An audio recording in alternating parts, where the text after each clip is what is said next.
This video presentation will give you a whistle-stop tour of what to expect from GCSE history over the course of the 2 years. We will be talking about mainly the topic you will study at the beginning of year 10 to help prepare you for that, but also introduce you to, as I say, the other topics which you will also be studying. We are so pleased that you decided to take on history for another 2 years. It's really, really exciting. The history you study is so varied, and frankly, the extent of the history you study, the breadth and the depth, is really quite astounding, and you will come out of the next 2 years a really, really knowledgeable and really well-rounded historian. So here goes. So the way the GCSE works and the way you're examined is you have 3 exams, and within the 3 exams you cover 4 kind of topics. The first paper is centred on medicine, with a particular kind of focus on British warfare, namely the First World War, and how surgery, treatment and medicine advanced through that. In your second exam, you look at the Anglo-Saxons and the Normans, so we're looking at the 1000s, and then you look at the superpower relations, namely that between USA and the USSR during the Cold War.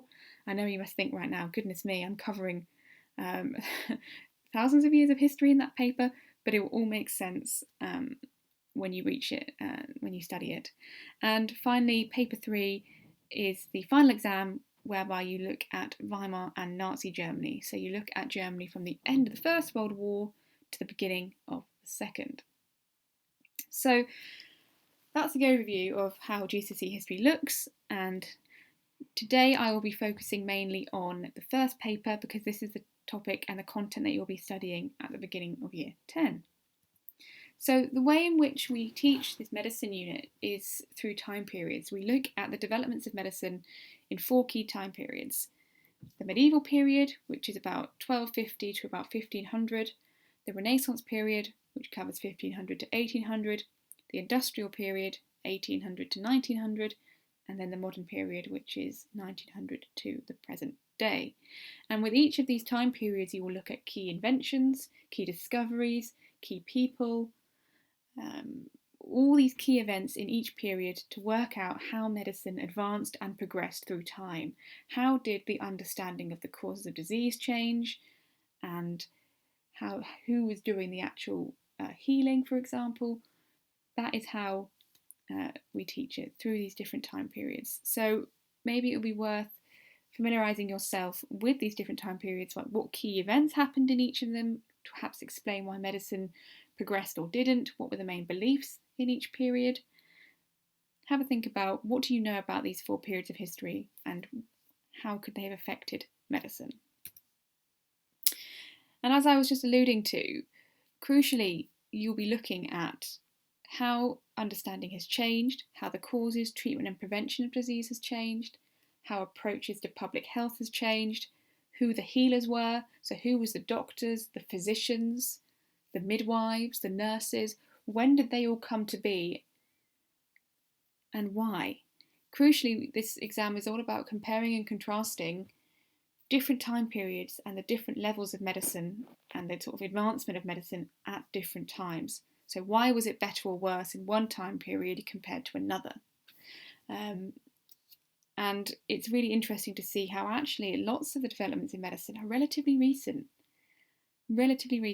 and so much didn't change for thousands of years, and suddenly, bam, one big thing is discovered and it changes everything. It's a really, really interesting period, especially in light of current circumstances, understanding about the effects of pandemics and the effects of previous pandemics throughout history and how the government has responded to them. Really, really interesting and really, really relevant too. And here's just an example of when I say you will be comparing events through time. So in 1348 and in 1665, the same disease broke out, the plague. Now, the differences in terms of what people in the two time the difference between how people viewed the two outbreaks in terms of what they believed caused the disease, what they believed prevented and treated the disease, is really interesting because there are lots of similarities if we look at the bit in the middle. However, there are also lots of differences. So in the course of about 200 years, how do things change, but also how do things stay the same? Now, I'm sure there'll be some words on there you're a little bit unfamiliar with, but they will be made clear throughout the course, of course.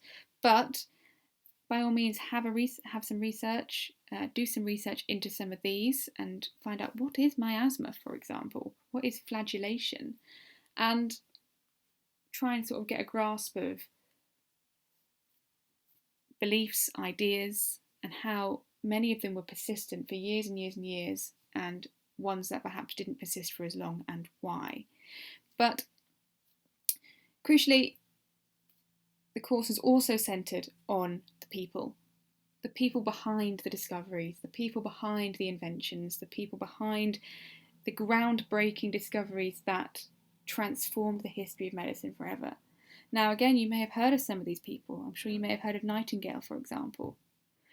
But lots of these individuals, without their input, medicine could have been very, very different. So this course is also about looking at the roles of key individuals and their sort of impact on medicine. And again, by all means, have a look into some of these people. What did they do? Quite interesting that we have a king on there, Charles II. And we have people, dating from ancient Greece and ancient Rome all the way up to the modern day. Now, the history of medicine is certainly something that has a very long-running history, as we'll discover with this course. And the key people involved in that are absolutely fascinating.